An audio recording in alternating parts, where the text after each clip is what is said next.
بالله من الشيطان الرجيم. بسم الله الرحمن الرحيم. الحمد لله رب العالمين الرحمن الرحيم مالك يوم الدين. إياك نعبد وإياك نستعين اهدنا الصراط المستقيم صراط الذين أنعمت عليهم غير المغضوب عليهم ولا الضالين. آمين. السلام عليكم ورحمة الله تعالى وبركاته.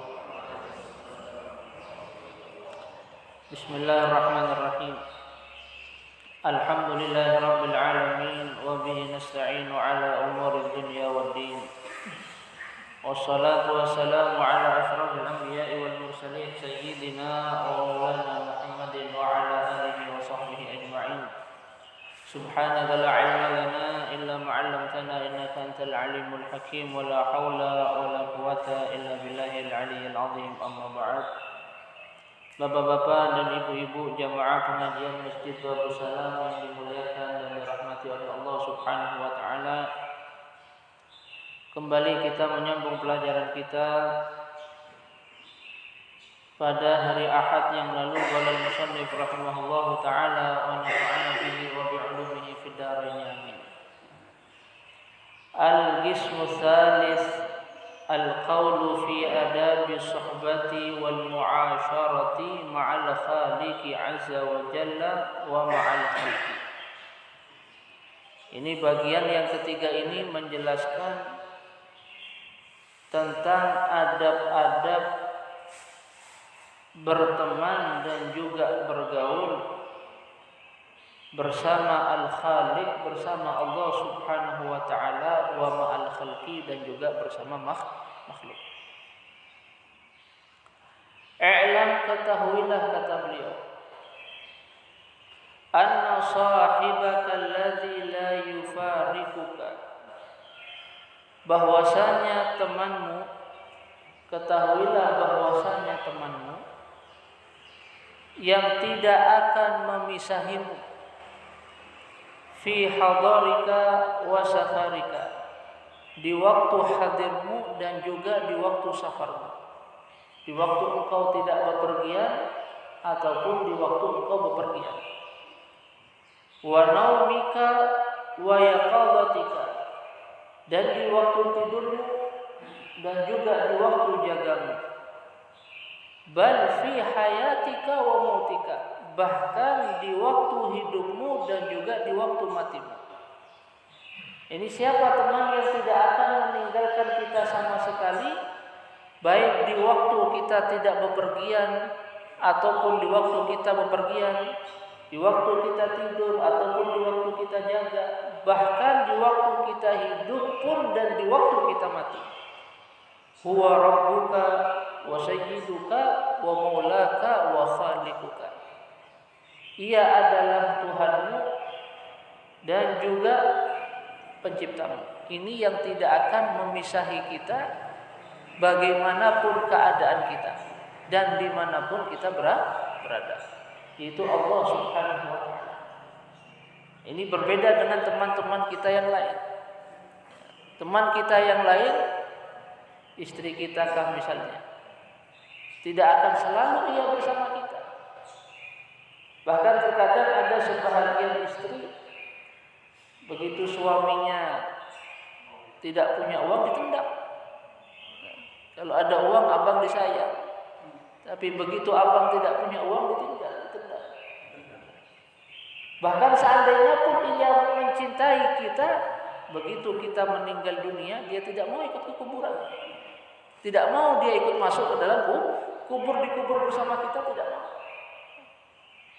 Demikian pula teman-teman kita misalnya satu kantor, teman-teman kita bekerja.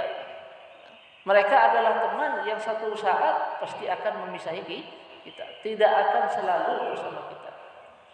Tapi Allah Subhanahu wa taala, ia adalah teman yang tidak pernah memisahi kita sama sekali. Karena dimanapun kita berada, bagaimanapun keadaan kita, ia selalu melihat kita dan juga mengetahui kita.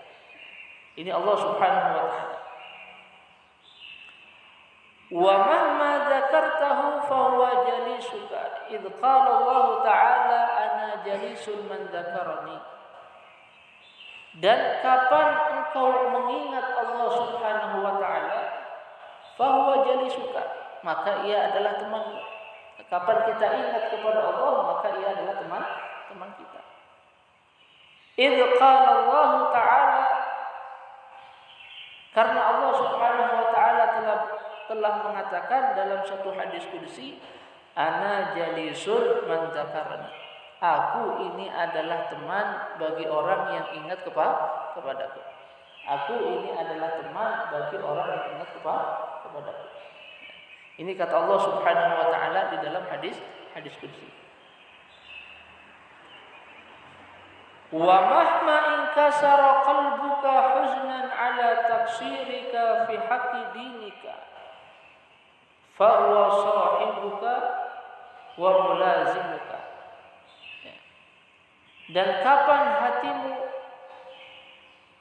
ini hina karena menjadi sedih, kapan hatimu ini hina karena sebab sedih, ala taqsirika fi haqqi dinik, atas kelalaianmu di dalam kewajiban agamamu, fa huwa sahibuka wa mulazimuka, maka ia adalah temanmu dan juga orang yang melazimimu. Ya, dalam hadis yang lain dikatakan, abdi ana inda dhannika bi wa ana ma'aka idza dzakartani fa asma'u ma taqulu fa ujibuka. Wahai hambaku, kata Allah, aku ini ada pada sangkaanmu kepadaku. Kalau sangkaanmu ini baik, maka balasan yang didapatkan juga baik. Tapi kalau sangkaanmu ini tidak baik kepadaku, maka balasan yang didapat pun tidak baik. Makanya kita diminta untuk banyak-banyak berhusnudzon dan berbaik sangka kepada Allah Subhanahu wa taala. Tidak ada perkara, kata ulama, yang lebih baik daripada husnudzon kepada manusia dan juga husnudzon ini kepada Allah Subhanahu wa taala. Bahkan diceritakan di dalam salah satu kitab, ada satu orang ulama yang ketika di akhirat nanti dia ditanya oleh Allah Subhanahu wa taala. Ia ditanya, wahai fulan, kenapa ketika hidup di dunia engkau menyuruh orang begini, melarang orang begini, akan tetapi engkau sendiri tidak mengamalkannya. Akan tetapi engkau sendiri tidak mengamalkannya. Maka sekarang engkau akan disiksa. Maka dijawab oleh ulama, ya Rabb, bukan seperti itu yang aku dengar dari Nabi-Mu. Lalu Allah mengatakan, apa yang kau dengar dari Nabi-Mu? Yang aku dengar, ya Rabb, bahwasanya seorang hamba ini, bahwasanya engkau tergantung kepada sangkaan hambamu kepadamu. Dan sungguh aku ini ketika hidup di dunia selalu berbaik sangka kepadamu. Sehingga akhirnya Allah Subhanahu wa taala ini mengampuni dosa-dosanya dan tidak jadi memasukkannya ke dalam api neraka. Ini dengan berkat baik sangkanya kepada Allah Subhanahu wa taala. Cuman bukan berarti kalau begitu ulun maksiat saja kepada Allah, yang penting baik sangka. Atau misalnya sudah ulun enggak mau sholat, yang penting baik sangka. Nah, bukan seperti itu. Ya, ini cerita yang seperti ini orang-orang yang dikehendaki oleh Allah, bukan kita yang berkehendak. Nah, ini orang-orang yang mereka dikehendaki oleh Allah, bukan kita yang berkehendak. Jangan sampai salah kita memahaminya. Ya, sama seperti ada cerita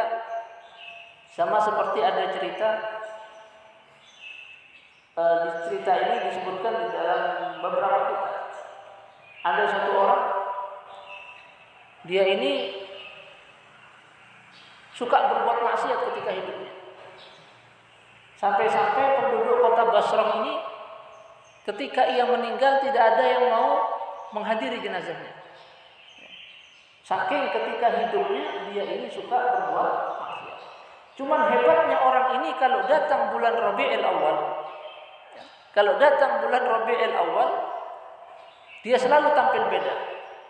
Dia pakai pakaian yang indah, dia memakai minyak wangi, Bahkan dia mengundang orang ke rumahnya minta dibacakan maulid Nabi sallallahu alaihi wasallam.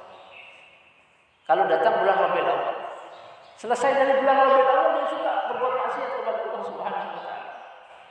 Sampai-sampai penduduk kota Basra begitu dia meninggal dunia, tidak ada yang menghadiri jenazahnya.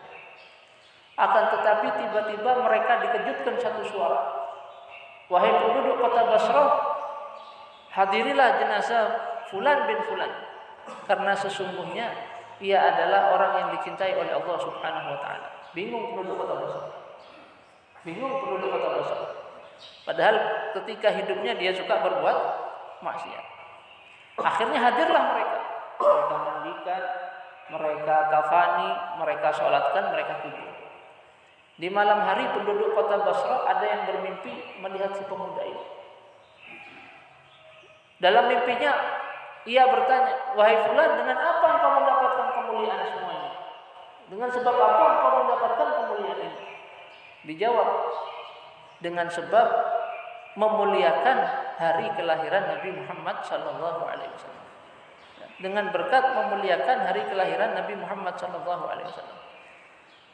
Nah, ini pernah ulun menyampaikan cerita ini, lalu ada orang yang bertanya, "Loh, kalau begitu Habib, berarti boleh saja kita berbuat maksiat, yang penting datang bulan Maulid kita merayakan kelahiran Nabi Muhammad." Oh, bukan seperti itu maksudnya. Ini orang-orang yang mereka dikehendaki oleh Allah Subhanahu wa taala. Allah yang berkehendak, bukan kita yang berkehendak. Jangan kemudian yang penting maksiat, ya yang penting Maulid, hadir Maulid. Yang penting Maulid, kita merayakan Maulid. Hari-hari maksiat tidak masalah, bukan seperti itu.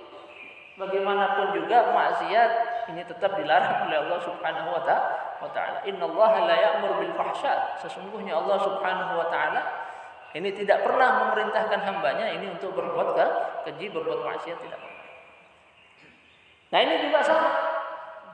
Ini juga sama. Nah, bukan berarti dengan kita berbaik sangka kepada Allah Subhanahu wa taala lalu kita tidak beramal yang soleh, tidak. Tetap amal yang soleh kita kerjakan, perbuatan maksiat ini kita tinggalkan sambil kita berhusnudzon kepada Allah taala.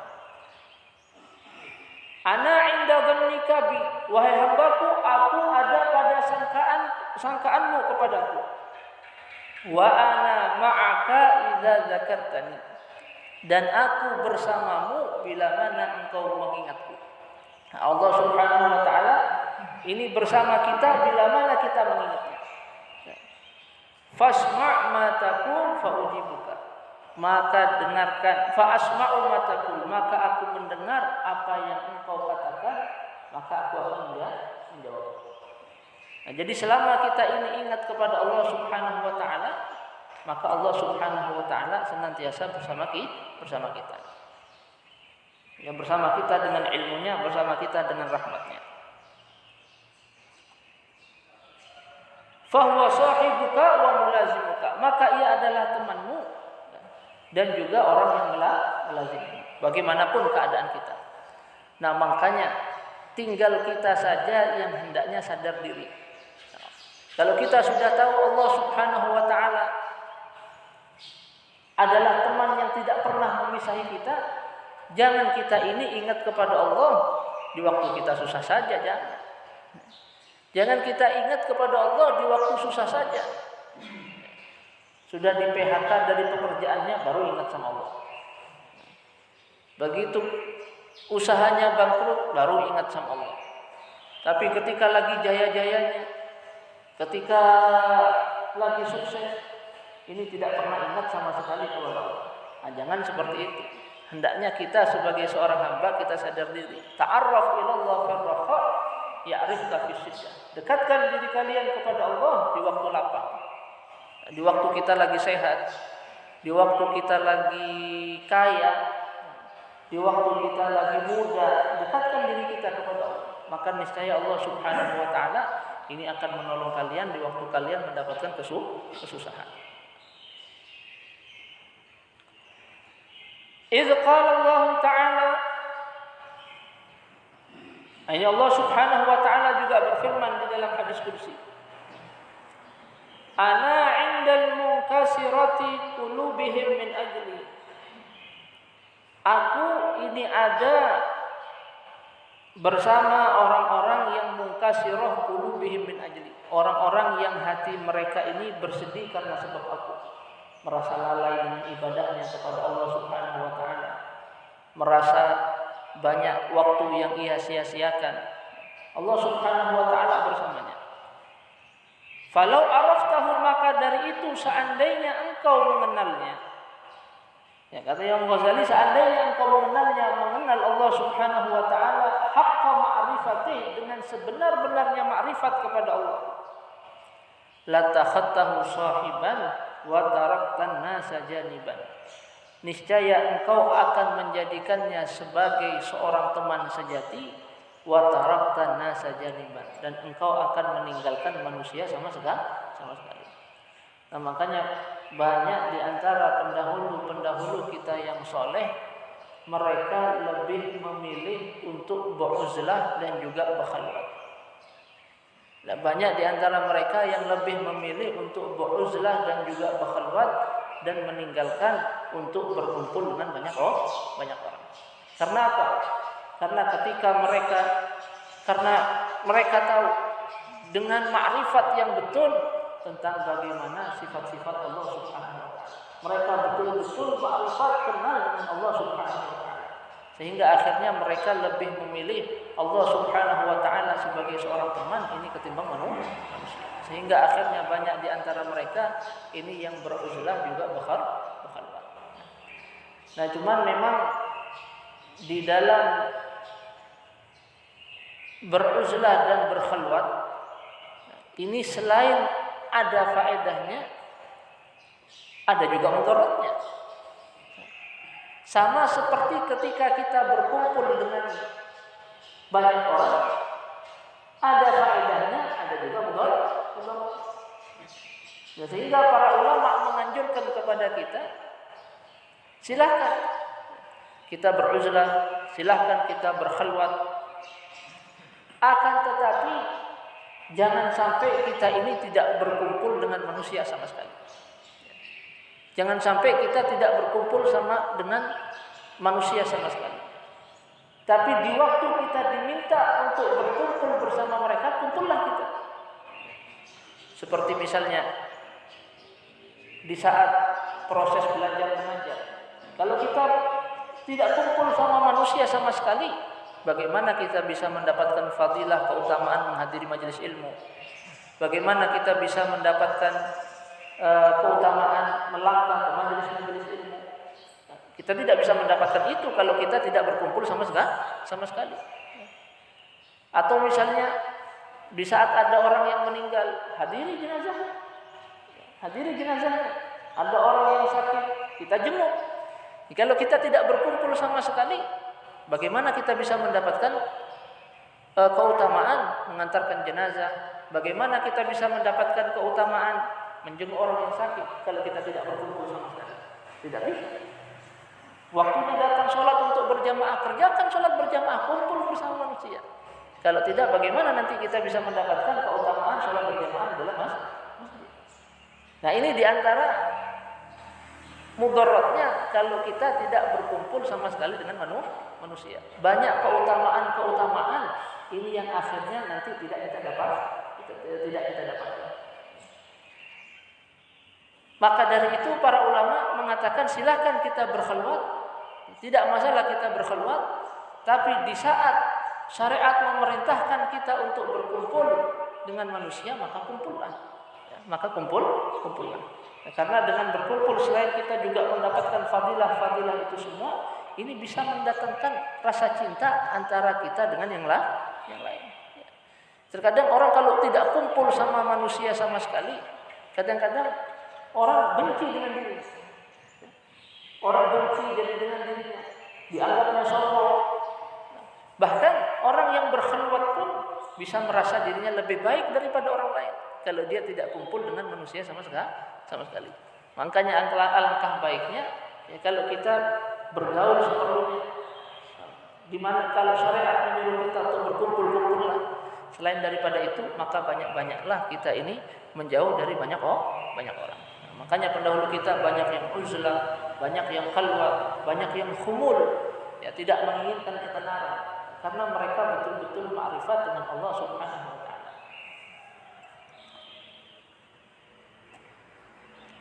Fa in lam taqdir ala dzalik fi jami'i awqatika, bila engkau tidak mampu atas yang demikian di dalam seluruh waktu-waktumu, engkau tidak mampu untuk menjadikan Allah Subhanahu wa taala sebagai teman di seluruh waktu-waktumu, fa iyyaka an tukhalliya lailaka wa naharaka an waqtin takhlu fihi li maulaka wa tataladzat ma'ahu bimunajatika lahu. Bila engkau tidak mampu atas yang demikian di seluruh waktumu, maka jangan sampai, kata beliau, hati-hati, jangan sampai engkau mengosongkan lailaka wa naharaka, waktu malammu dan juga waktu siangmu, an waqtin, daripada waktu takhlu fihi li maulaka, daripada waktu yang engkau bersendiri di dalamnya untuk Tuhanmu. Wa tataladzat ma'ahu bimunajatika lahu, dan engkau merasa lezat bersamanya bimunajatika lahu, dengan munajahmu kepada Allah Subhanahu wa taala.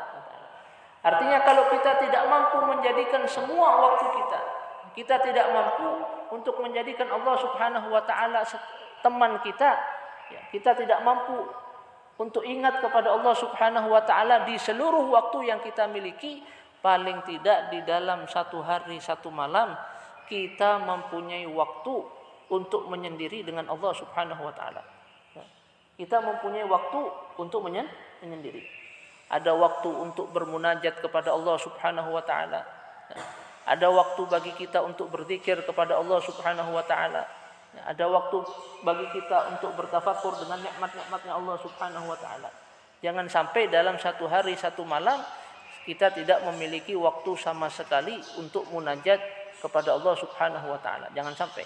Jangan sampai 1 kali 24 jam waktu kita ini hanya kita gunakan untuk mencari dunia saja. Jangan.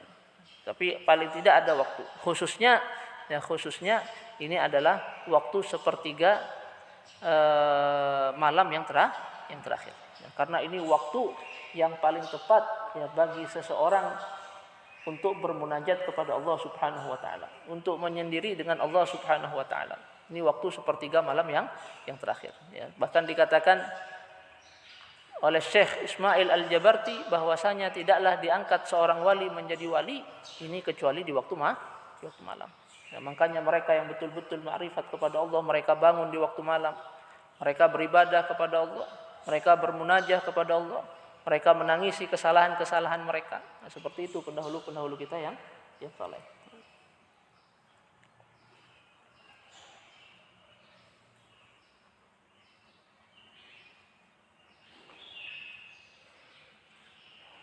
Wa inda dzalika, dan ketika yang demikian, fa'alaika, maka lazimilah olehmu an tata'allam adab suhbati ma'allah, engkau mempelajari ini adab-adab berteman bersama Allah Subhanahu wa taala. Ya. Ketika kita ini menyendiri, kita mengosongkan waktu kita untuk bermunajat kepada Allah, maka perhatikan adab-adab di dalam bergaul dengan Allah. Apa di antaranya? Wa adabuha itraqur ra'si wa ghaddit tarfi. Dan adab-adabnya yang pertama menundukkan kepala. Menundukkan kepala. Karena di dalam menundukkan kepala ini lebih mendatangkan kepada hadirnya hati dan juga khusyuknya hati. Nah, makanya ketika kita mengerjakan sholat, kita bermunajat kepada Allah. Lihat bagaimana adab ketika kita mengerjakan sholat. Begitu kita takbir, sebelum takbir kita dianjurkan oleh para ulama untuk melihat ke tempat sujud. Ya, kita diminta untuk sedikit merundukkan kepala kita, ini melihat ke tempat sujud. Ya. Bahkan walaupun kita berada di Ka'bah menurut sebagian ulama. Ya. Dan itu yang paling muktamad. Ya. Dan itu yang paling muktamad. Ada ulama yang mengatakan kalau kita sholat di Ka'bah yang kita lihat Ka'bah. Tapi pendapat yang paling muktamad tidak. Walaupun kita sholat di muka Ka'bah, hendaklah kita menundukkan kepala yang kita lihat adalah tempat sujud. Supaya apa? Ini supaya mendatangkan khusyuknya hati dan juga hadirnya hati. Itraqur ra'si, menundukkan kepala. Wa ghaddut tarfi, kemudian juga memejamkan mata. Ya, kita dianjurkan. Ya, karena ini semua juga bisa menjadikan kita ini lebih fokus. Ya, menjadikan kita ini lebih khusyuk, lebih hadirnya hati tanpa terwas-wasi, terganggu dengan pemandangan yang ada di muka kita. Dipinta sambil memejamkan mata. Nah, kalau misalnya dalam sholat bagaimana hukumnya? Kita sholat sambil memejamkan mata. Ini sebahagian ulama ada yang mengatakan makruh. Sebagian ulama ada yang mengatakan makruh karena ini adalah perbuatannya orang-orang Yahudi. Ya, orang-orang Yahudi kalau mereka beribadah, mereka memejamkan mata. Tapi ini menurut sebagian ulama. Tapi ulama yang lain mengatakan kalau misalnya kita ini was-was, ya, terganggu dengan segala sesuatu yang ada di muka kita, terganggu dengan gambar yang ada di muka kita kan misalnya, atau dengan orang yang lalu lalang kan di muka kita kan, atau misalnya dengan adanya tulisan-tulisan kan di muka kita kan. Ini silakan, boleh-boleh saja, tidak makruh hukumnya kita sholat sambil memejamkan mata, ya, tidak makruh hukumnya.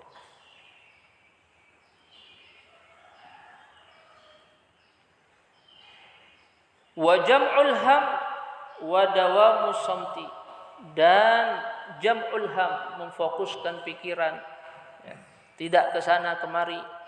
Nah, cuman ini mudah memfokuskan pikiran ini kalau hati seseorang ini tidak penuh dengan kecintaan kepada dunia. Ya, kalau orang hatinya penuh dengan kecintaan kepada dunia, susah. Ya, susah untuk mengumpulkan ataupun memfokuskan pikirannya. Di saat ia beribadah kepada Allah Subhanahu wa taala ini susah.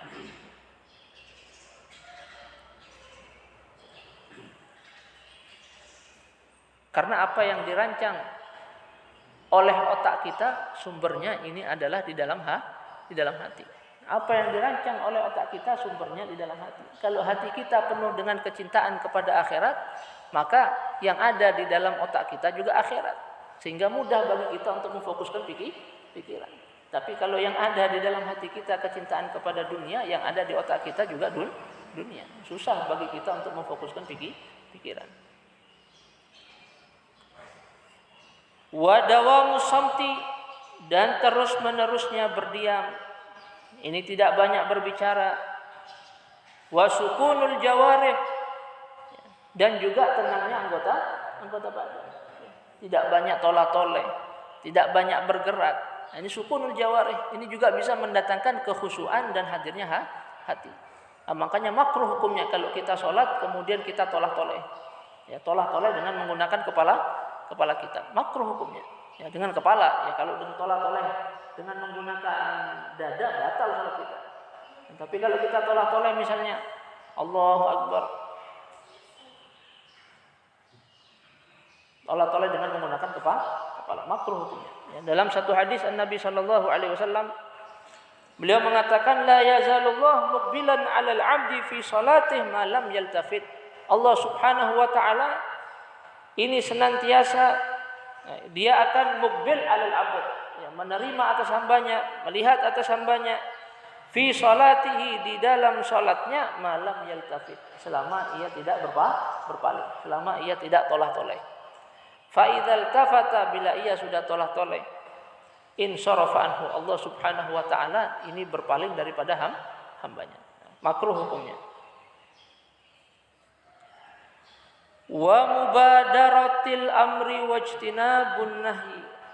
Ini juga di antara adab bergaul dengan Allah Subhanahu wa taala, mubadaratil amri. Hendaklah kita ini cepat-cepat ini di dalam melaksanakan perintah Allah Subhanahu wa taala. Ini tidak menunda-nundanya. Lihat ya, bagaimana Nabi Allah Ibrahim alaihi salatu wasalam ketika ia diperintahkan untuk menyembelih anaknya Nabi Allah Ismail alaihi salatu wassalam, anak sematawayang, Karena Nabi Allah Ibrahim lama tidak dikaruniai oleh Allah Subhanahu wa taala anak. Tapi begitu mendapatkan perintah untuk menyembelih anaknya, Nabi Allah Ibrahim tidak menundanya sedikit pun. Cepat beliau bersegera untuk menyampaikan perintah Allah kepada anaknya Nabi Allah Ismail. Nabi Allah Ismail pun demikian. Nabi Allah Ismail pun begitu mendengar ini adalah perintah Allah, ia tidak menunda-nundanya. Ia langsung menyerahkan dirinya ini kepada abahnya. Cepat, tidak menunda sama sekali perintah Allah. Termasuk ketika Nabi Allah Ibrahim alaihissalatu wassalam, beliau diperintahkan untuk bersunat. Berapa umur Nabi Allah Ibrahim alaihissalatu wassalam? Umur Nabi Allah Ibrahim ketika bersunat kurang lebih hampir 80 tahun kalau kita lihat. Umurnya sudah tua. Tapi begitu itu adalah perintah Allah Subhanahu wa taala, langsung tanpa menunda-nundanya sedikit pun. Langsung Nabi Allah Ibrahim ini memotong kemaluannya. Langsung beliau berkhitan, langsung beliau bersunat. Tanpa menunda-nundanya sedikit pun. Kalau kita mungkin umur 80 disuruh sunat mikir. Ini sudah umur 80 mau sunat. Waduh, mau pakai apa? Kita begitu. Nabi Allah Ibrahim tidak. Bahkan sampai saking cepatnya beliau mengambil kapak yang ada di sampingnya, lalu kemudian beliau melaksanakannya. Gak mikir-mikir ini adalah serapan enggak kira-kira ini. Ini ada pisau mau pakai apa? Tidak, langsung. Nah, ini seperti itu adab orang bergaul dengan Allah Subhanahu wa taala. Dia lakas-lakas melaksanakan perintah Allah Subhanahu wa taala tanpa menundanya. Bersegeralah di dalam melaksanakannya. Wajtinabun nahyi, menjauhi larangan. Ini juga sama. Wa qillatul i'tiradi 'alal qadari, dan sedikit di dalam mengiktirad atas takdirnya Allah Subhanahu wa taala. Jangan banyak mengiktirad, menyangkal semua takdirnya Allah Subhanahu wa taala. Jangan. Makanya tidak pantas bagi kita untuk mengatakan dengan lisan kita, ya Rabb, kenapa ini jadi seperti ini? Ya Rabb, seharusnya ini begini, bukan begini. Kenapa seperti ini ya Rabb? Nah, ini namanya mengiktirad atas takdirnya Allah Subhanahu wa taala dengan lisannya. Nah, ini kita tidak diminta. Bahkan di dalam satu hadis ada ancaman yang sangat keras dari baginda Nabi sallallahu alaihi wasallam. Ada ancaman yang keras ini dari baginda Nabi sallallahu alaihi wasallam, bahwasanya orang yang mereka tidak mau bersabar atas musibah dari Allah Subhanahu wa taala, tidak mau ridha dengan takdirnya Allah Subhanahu wa taala, maka hendaklah ia mencari Tuhan ini selain daripada Allah. Ada ancaman yang sangat keras dari baginda Nabi sallallahu alaihi wasallam. Ada ancaman yang sangat keras. Karena kita tidak tahu apa hikmah di balik itu semua, kita tidak tahu. Kita tidak mengetahui apa hikmah dan rahasia di balik qada dan qadarnya Allah Subhanahu wa taala, kita tidak tahu. Pernah diceritakan Nabi Allah Musa alaihi salatu wasallam. Nabi Allah Musa, dia meminta kepada Allah, dia ingin tahu rahasia qada dan qadarnya Allah Subhanahu wa taala. Nabi Allah Musa diperintahkan oleh Allah Subhanahu wa taala, Nabi Allah Musa alaihi salatu wasallam untuk pergi ke Sungai Nil. Perintahkan untuk pergi ke sana. Cuman perintah Allah, wahai Musa, apa yang engkau lihat jangan engkau mengiktirad sama sekali. Apa yang engkau lihat diamlah. Jangan engkau menyangkal sama sekali, membantah sama sekali, jangan. Lihatlah. Pergilah Nabi Allah Musa alaihi salatu wasallam Sungai Nil. Begitu sampai di Sungai Nil, Nabi Musa melihat ada satu orang ini yang berenang di Sungai Nil. Ada satu orang ini sedang berenang di sungai Nil. Seorang penunggang kuda, dia berenang di Sungai Nil. Begitu selesai dia berenang, dia pulang, dia ketinggalan kantong uangnya. Kantong uangnya ini ketinggalan. Begitu dia pergi, ketinggalan kantong uang. Tidak lama kemudian datang satu orang mandi di situ juga. Begitu dia mandi, dia lihat ini ada seorang pemuda datang mandi, kemudian dia lihat, wah, ini ada uang, ada kantong uang. Diambillah kantong uang ini oleh si pemuda yang kedua yang dia mandi di sungai di Sungai Nil. Begitu pemuda ini pergi, datang orang ketiga. Datang orang ketiga. Nabi Allah Musa begitu dia melihat si pemuda ini mengambil uang yang bukan miliknya, Nabi Allah Musa sebenarnya ingin menegur. Nabi Allah Musa ingin menegur, cuman karena ada perintah dari Allah untuk diam, akhirnya Nabi Musa memilih untuk diam. Karena ada perintah untuk diam. Padahal bilanya tidak, Nabi Allah Musa akan tegur. Karena dia mengambil harta yang bukan miliknya. Tapi karena ada perintah dari Allah untuk diam, Nabi Allah Musa diam. Tidak lama kemudian datang satu orang tua mandi. Begitu dia mau pulang, si penunggang kuda ini datang. Melihat orang tua ini mandi, di situ kantongnya hilang, dianggapnya yang mengambil ini adalah orang tua. Seketika itu juga orang tua ini ditebas kepalanya oleh si penunggang kuda. Tebas kepalanya. Karena orang yang menunggang kuda ini beranggapan yang ambil duitnya ini adalah orang tua. Tebas kepalanya. Melihat orang tua ini dipenggal kepalanya, Nabi Allah Musa kembali ingin mengingatkan, bukan ini yang salah. Yang ngambil uangnya ini adalah pemuda nomor 2. Ini yang ngambil duitnya, bukan si orang yang tua ini. Cuman karena ada perintah dari Allah Subhanahu wa taala untuk diam, akhirnya Nabi Allah Musa milih untuk diam. Lalu kemudian barulah Nabi Allah Musa alaihissalatu wassalam meminta kepada Allah Subhanahu wa taala untuk menjelaskan apa di balik ini semua. Nabi Allah Musa minta kepada Allah. Akhirnya dijelaskan oleh Allah Subhanahu wa taala, wahai Musa, bahwasanya si pemuda yang nomor 2 dia mengambil kantong uang milik penunggang kuda nomor 1 karena memang uang yang ada di kantong itu miliknya. Ya. Jadi si penunggang kuda ini dia mencuri uang milik si pemuda nomor 2. Sehingga aku memungkinkan bagi si pemuda nomor 2 ini untuk mengambil uangnya kembali. Jadi yang dicuri itu sebenarnya bukan uang orang lain, tapi uang dirinya sendiri yang dicuri oleh si penunggang kuda. Adapun orang tua yang ditebas kepalanya oleh si penunggang kuda, dahulu orang tua ini telah membunuh ayah si penunggang kuda. Nah, orang tua ini dulu dia membunuh ayah orang si penunggang kuda. Sehingga aku memungkinkan kepada si penunggang kuda ini untuk mengkisos ini atas ayahnya. Oh, di situ Nabi Allah Musa alaihissalatu wassalam, beliau akhirnya mengatakan, ya Rabb, mulai saat ini tidak akan lagi ini mengiktirad atas qada dan qadar. Kita tidak tahu apa rahasia di balik itu semua. Nah, jadi jangan kita mengiktirad atas qada dan qadarnya Allah Subhanahu wa taala, karena kita tidak tahu apa rahasia di balik itu semua kita tidak tahu. Bahkan juga diceritakan, ada satu orang nabi, dia bertanya kepada Allah Subhanahu wa taala, ya Rabb, Engkau yang menciptakan orang-orang kafir. Engkau yang menciptakan orang-orang kafir. Tapi kenapa Engkau juga yang menyiksanya? Engkau yang menciptakan, lalu kenapa Engkau yang menyiksanya? Maka dijawab oleh Allah Subhanahu wa taala,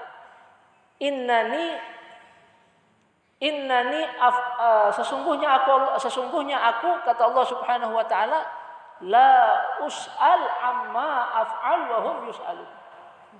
Sesungguhnya aku tidak ditanya atas apa yang aku perbuat. Allah Subhanahu wa taala yaf'al ma yasha.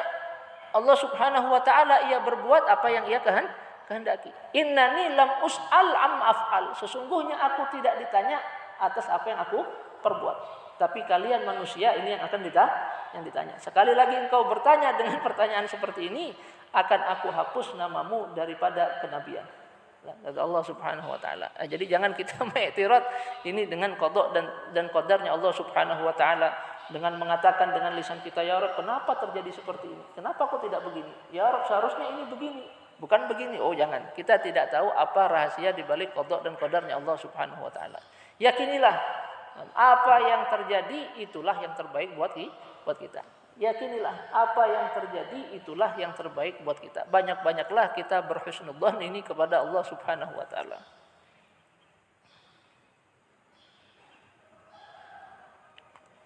Wa dawamu dzikri, ini juga di antara adabnya. Ini kita diminta untuk senantiasa berzikir kepada Allah Subhanahu wa taala. Apa dalam Al-Qur'an Allah berfirman, "Ya ayyuhalladzina amanu dzkurullaha dzikran katsiran." Wahai orang-orang yang beriman, banyak-banyaklah kalian ini berzikir kepada Allah Subhanahu wa taala. Kita diminta untuk menjadikan lisan kita ini basah dengan zikir kepada Allah Subhanahu wa taala. Ini termasuk amal ibadah yang paling afdal. Dalam hadis yang lain Nabi mengatakan, "Ala unabbiukum bi khairi a'malikum." Maukah kalian, kata Nabi, aku kabarkan dengan sebaik-baiknya amal kalian. Wa askaha inda malikikum, dan yang paling terpuji di sisi Tuhan kalian. Wa arfa'uha fi darajatikum, dan yang paling mengangkat derajat kalian. Wa khairul lakum min infaqiz dzahab wal fiddah, dan lebih baik daripada kalian ketimbang mensedekahkan az-zahab wal fiddah, emas dan juga perak. Wa khairul lakum min an talqau aduwakum fatadribu a'naqahum wa yadribu a'naqakum, dan lebih baik buat kalian daripada kalian berjumpa dengan musuh kalian lalu kalian ini memenggal leher mereka dan mereka juga memenggal leher kalian. Artinya lebih baik daripada berjihad juga di jalan Allah. Qalu bala, para sahabat mengatakan, ya Rasulullah, apa itu? Qala dzikrullah, ini adalah berzikir kepada Allah Subhanahu wa taala. Berzikir kepada Allah Subhanahu wa taala. Ini termasuk amal yang paling afdal. Nah, kita diminta dalam Al-Qur'an untuk senantiasa menjadi orang yang berzikir kepada Allah.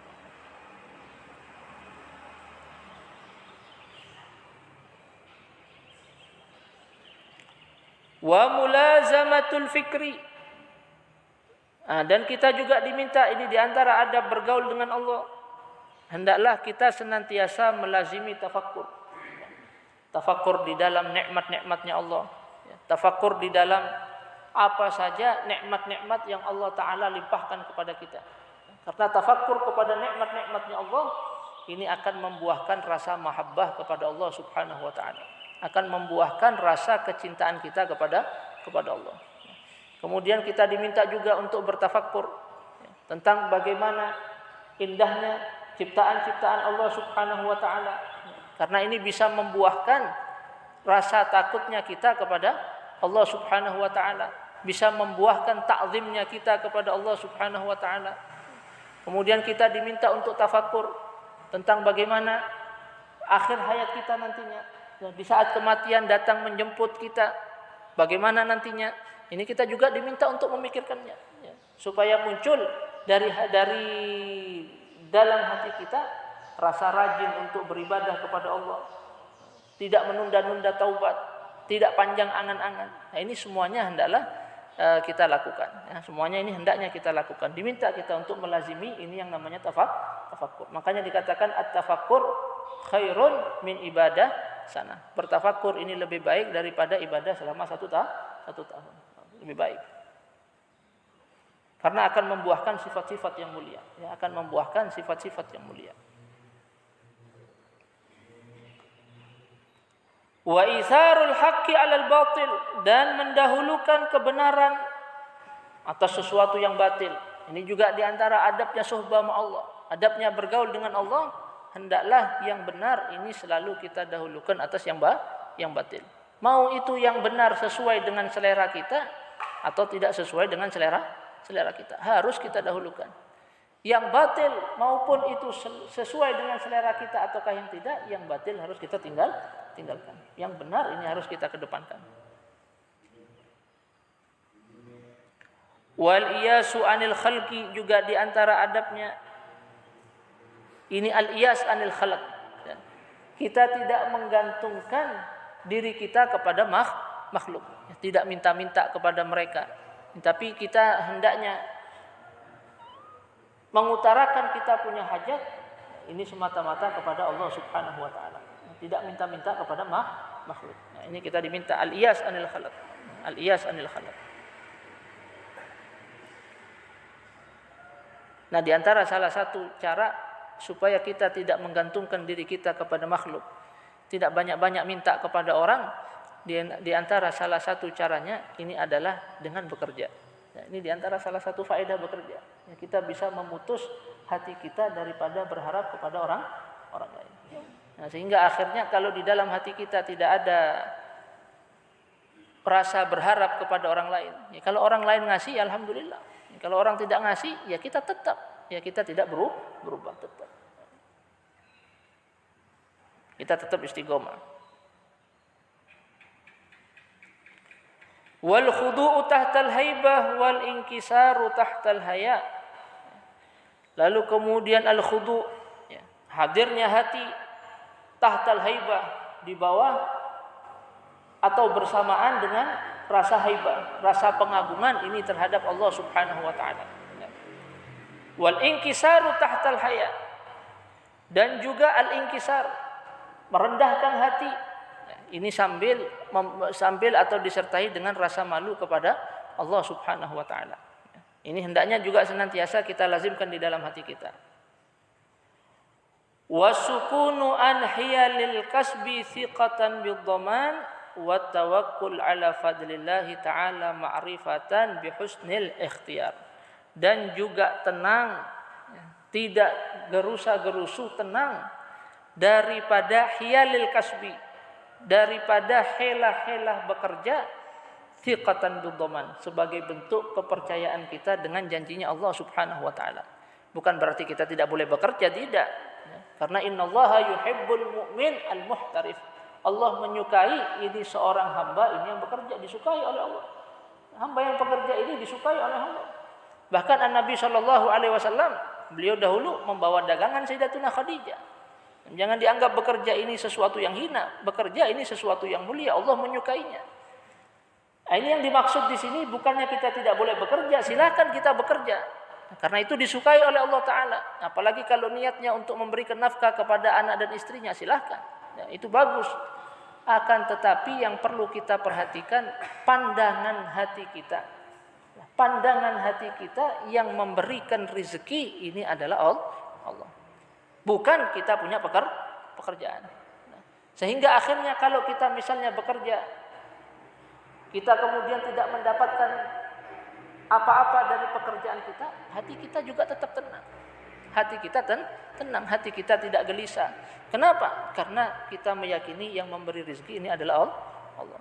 Kalau kita dapat, ya maka kita bersyukur karena kita meyakini yang memberikan rezeki ini adalah Allah. Itu maksudnya. Bukan kita berarti tidak bekerja, tidak. Apalagi kalau sudah punya keluarga, punya anak, haram kata para ulama.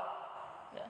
Kalau kita sudah punya istri, sudah punya anak, lalu kemudian kita tidak bekerja, diam di dalam rumah. Saya mau tawakal saja kepada Allah Subhanahu wa taala. Dia sudah punya tanggungan. Saya mau tawakal saja sudah kepada Allah. Saya serahkan urusan rezeki istri dan anak-anak saya kepada Allah Subhanahu wa taala. Orang yang seperti ini kalau dia sudah berkeluarga, kalau keluarganya tidak ridho, mereka mati dalam keadaan kelaparan, haram bagi dia berbuat seperti ini. Haram, tidak boleh. Harus dia keluar dari rumahnya untuk mencari nafkah buat anak dan istrinya. Lain kalau misalnya anak dan istrinya mereka ini ridho mati dalam kelaparan, tidak masalah. Anak dan istrinya ini mendukung, maka boleh-boleh saja seperti ini. Asal pintu-pintu rumahnya dibuka, jangan ditutup sama sekali. Asal pintu-pintu rumahnya dibuka, kemudian jendela-jendelanya dibuka, jangan ditutup sama sekali. Ini juga memudaratkan dirinya, tidak boleh. Tidak masalah. Kalau istri dan anak-anaknya mendukung. Cuman pertanyaannya, adakah istri yang seperti ini zaman sekarang? Adakah istri yang seperti ini zaman sekarang? Yang mereka mendukung misalnya, tidak masalah. Wahai suamiku, engkau beribadah saja di rumah kepada Allah Subhanahu wa taala. Jangan memikirkan nafkahku. Serahkan semuanya kepada Allah Subhanahu wa taala. Adakah kira-kira seperti itu? Kadang-kadang tidak ada beras di dalam rumah, dia mamai. Ya, dia marah. Wahai suami, ini sudah seminggu ini nggak ada beras dalam rumah. Ayo keluar bekerja bang. Ini anak nggak ada susu. Ini tiap hari menangis. Ini kalau mereka tidak ridho mati dalam keadaan kelaparan, tidak boleh kata para ulama. Tidak boleh.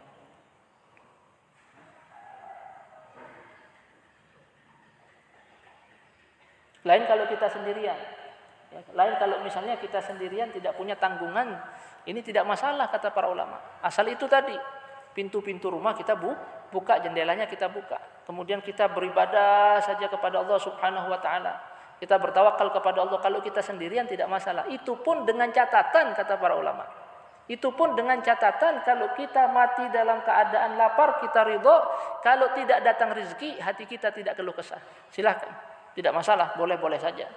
Nah, tapi kalau misalnya 3 hari nggak ada rezeki sama sekali, aduh ya Rabb, kenapa ini saya sudah beribadah kepada Allah, seharian penuh loh saya ini sudah beribadah, tapi kok nggak ada yang datang. Ya yang seperti ini lebih baik dia keluar dari rumahnya untuk bekerja.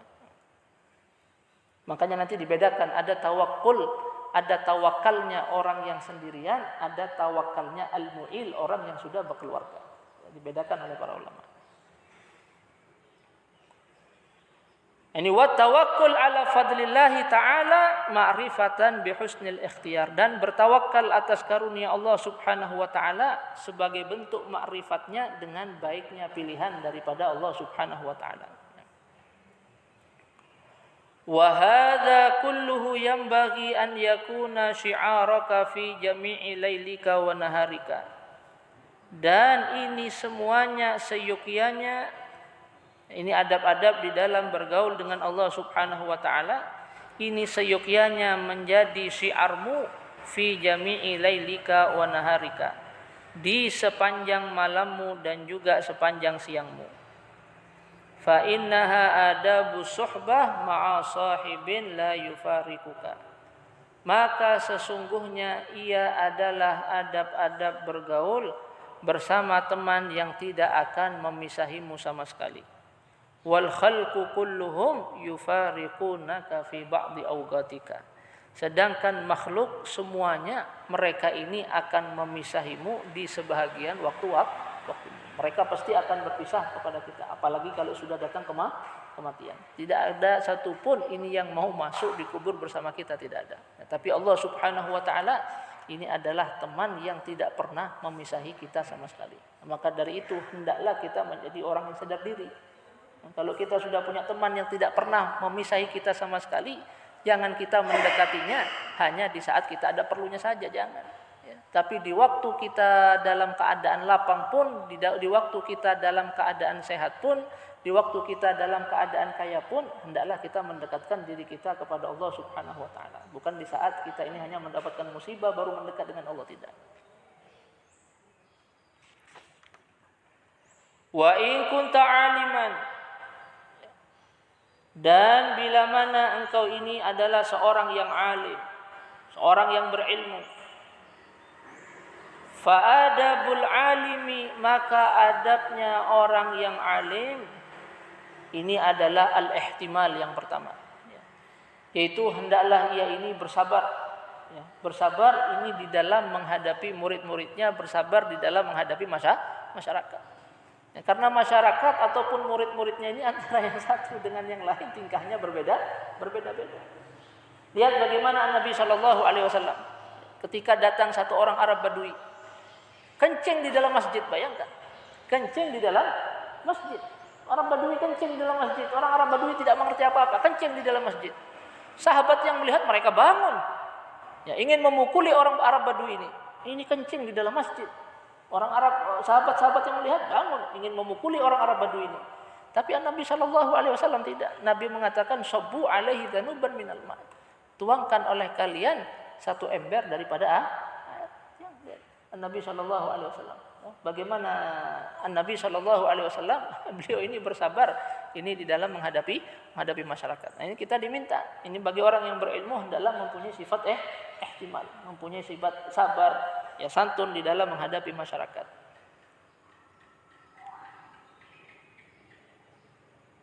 Jangan mudah emosi, jangan mudah untuk emosi, jangan mudah untuk marah. Karena orang alim ini jadi panutan masyarakat.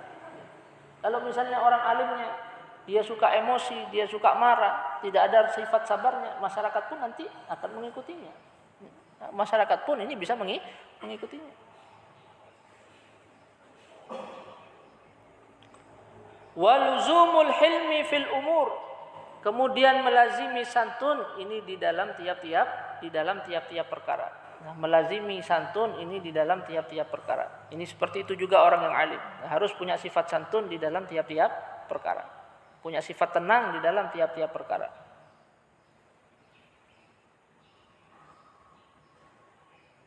Wal julusu bil haibati ala samtil waqar ma'a itraqir ra'si. Dan juga duduk ini bersamaan dengan haibah, ya penuh dengan wibawa seperti itu. Ala samtil waqar, atas sifat tenang, ya, tidak gerusa-gerusu, tenang. Begitu orang alim, dia selalu berhati-hati di dalam segala tindakannya. Ma'a itraqir ra'si, bersamaan dengan menundukkan kepala. Cuman yang dimaksud menundukkan kepala seperti yang disebutkan oleh Syekh Nawawi Al-Bantani dalam syarah kitab Bidayatul Hidayah ini, maksudnya tidak dengan mata yang sinis, itu maksudnya, ya. Ma'a istirkha'il ain. Itraqir ra's artinya istirkha'il ain, tidak dengan mata yang sinis, tidak dengan mata yang sinis. Wa tarkut takabbur ala jami'il ibad illa ala dhalamah zajran lahum 'anil dzulmi. Dan meninggalkan sombong atas semua hamba-hamba Allah illa 'ala dhalamah. Ini kecuali atas orang-orang yang zalim, zajran lahum 'anil dzulmi, sebagai bentuk zajran lahum, artinya sebagai bentuk pencegahan bagi mereka daripada perbuatan zalim. Ini orang yang alim diminta untuk senantiasa tawadhu kepada seluruh hamba-hamba Allah. Makanya pendahulu-pendahulu kita yang soleh, walaupun mereka ini alim, mereka tetap belajar. Bahkan banyak di antara mereka yang mengambil faedah dan belajar kepada murid-muridnya, walaupun dia sudah alim. Karena seperti itulah yang dikatakan orang yang alim ini, dia senantiasa dikatakan alim selama dia masih mau belajar. Kalau dia sudah pernah menuntut ilmu, lalu kemudian merasa cukup dengan ilmunya, tidak mau lagi belajar, ini bukan orang alim namanya. Ini adalah orang jahil namanya. Nah, makanya banyak pendahulu-pendahulu kita yang soleh, yang mereka ini belajar ini kepada murid-muridnya. Termasuk diantaranya guru-guru Al-Habib Abdullah bin Alawi Al-Haddad. Diantaranya setelah Al-Habib Abdullah bin Alawi Al-Haddad ini dibuka oleh Allah Subhanahu wa ta'ala pintu ilmu yang begitu luas, banyak di antara guru-gurunya ini yang belajar kepada beliau. Seperti itu. Ya, tidak sombong sama sekali. Tidak malu sama sekali untuk mengambil faedah dari manapun.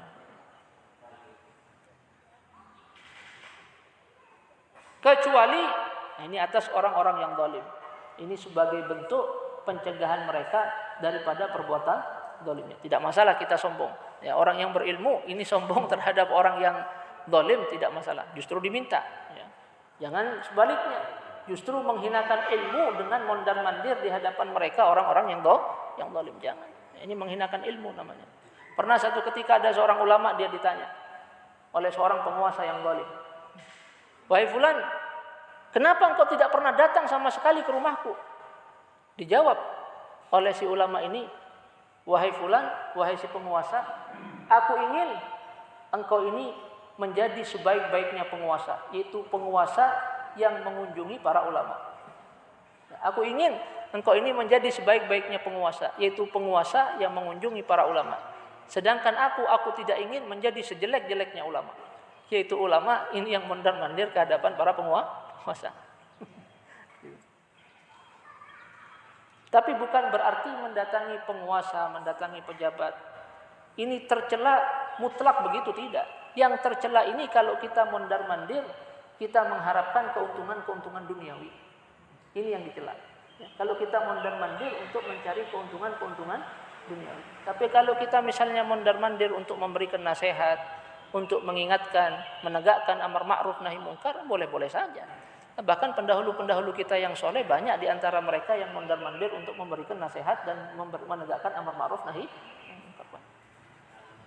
Asal punya iman yang kuat. Asal punya iman yang kuat.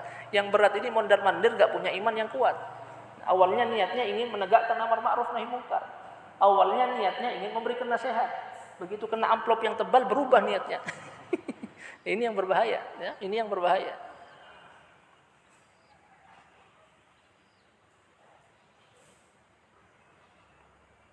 Wa itharu tawadhu fil mahafil wal majalis, dan mendahulukan sikap rendah hati fil mahafil wal majalis, di tiap-tiap perkumpulan dan juga di tiap-tiap majelis. Ya, ini seperti ini adabnya orang-orang yang alim. Nah, ini masih panjang lah adab orang-orang yang alim. Nah, wallahu alam sampai sini dahulu.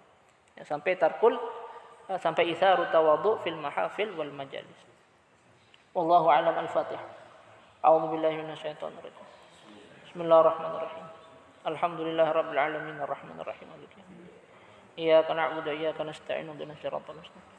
Siratal ladzina an'amta 'alaihim ghairil maghdubi 'alaihim waladdallin. Amin. Ya Rabbana a'tarafna bi annana naqtarafna wa